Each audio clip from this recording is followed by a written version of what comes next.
Tenggara Timur yang bangunannya tak layak Senjangan sebagai masih tempat sangat belajar. besar dalam Contohnya, pendidikan. jika SMP 75 tahun Indonesia Indonesia merdeka merdeka yang dalam pembangunan gagal bangsa. belajar potensi Namun di Indonesia, kesenjangan pendidikan masih menjadi masalah.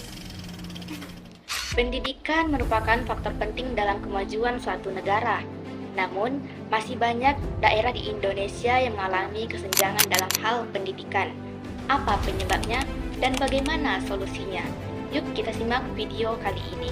Indonesia sebagai negara kepulauan dengan lebih dari 17.000 pulau, kini menghadapi tantangan besar dalam menyediakan layanan pendidikan yang merata, terutama mengingat adanya ketimpangan antara wilayah perkotaan dan pedesaan. Ketimpangan ini terlihat dari kurangnya infrastruktur yang memadai, jumlah guru yang tidak merata, serta faktor ekonomi sosial yang menghambat. Dapat kita lihat, sekolah di wilayah perkotaan umumnya dilengkapi sarana yang cukup memadai. Namun sebaliknya, di sisi lain banyak sekolah di wilayah pedesaan hingga saat ini masih berjuang melawan kondisi bangunan yang cukup memprihatinkan. Anak-anak harus berjalan kaki sejauh 5 hingga 7 km, melewati jalan tanah, hutan, atau bahkan menyeberangi sungai untuk bisa sampai ke sekolah.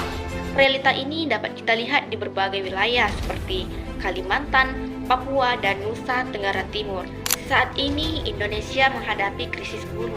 Menurut data, lebih dari 1,3 juta guru pensiun, terutama di daerah terpencil. Banyak sekolah hanya memiliki 1 atau 2 guru untuk semua mata pelajaran. Tahukah kamu bahwa faktor ekonomi menjadi salah satu penyebab utama anak-anak di pedesaan tidak melanjutkan pendidikan? Menurut data, ribuan siswa terpaksa putus sekolah, tercatat di antaranya 38.540 siswa SD, 12.210 siswa SMP, 6.716 siswa SMA, dan 9.391 siswa SMK terpaksa putus sekolah dengan alasan utama adalah kendala ekonomi dan jauhnya lokasi sekolah. Dari berbagai ketimpangan yang ada untuk mengatasi masalah ini, bagaimana solusinya?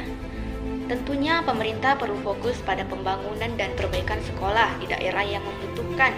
Begitu juga penting untuk mengadakan program pelatihan bagi guru-guru di daerah tersebut, serta merekrut lebih banyak tenaga pengajar.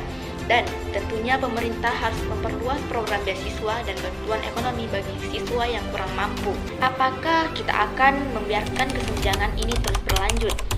Kesenjangan pendidikan tidak hanya berdampak pada individu saja, tetapi juga pada kemajuan bangsa secara keseluruhan. Untuk itu, mari bergerak bersama membawa Indonesia menuju masa depan pendidikan yang adil dan merata.